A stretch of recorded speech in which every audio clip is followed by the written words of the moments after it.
নামাজটা ছাড়েন না। যত পাপ করছেন করেন, আমি বলি নামাজ ছাড়েন না।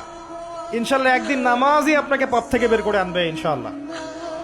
আর শয়তান আপনাকে হতাশ করতে চাইবে, শয়তান আপনাকে হতাশ করতে চাইবে যে তুই তো গার্লফ্রেন্ডের সাথে কথা বললি, রাতের বেলা পর্ন দেখলি, তুই তো ফ্রি মিক্সিং এ আছিস, তুই মাদক দ্রব্য খাচ্ছিস, তুই কাজে ফাঁকি মারিস, তুই ট্যাক্স আদায় করিস নাই, দুর্নীতি করছিস, তুই আবার নামাজ পড়বি কেন? শয়তান আপনাকে এগুলো বোঝাবে কিন্তু যে নামাজ তো আমার শোভা পায় না, আমি তো অনেক পাপী মানুষ।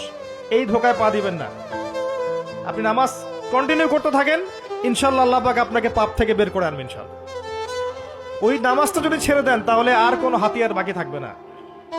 আর আপনি যত পাপ করেন না কেন মায়ুস হবেন না, মন ছোট করবেন না।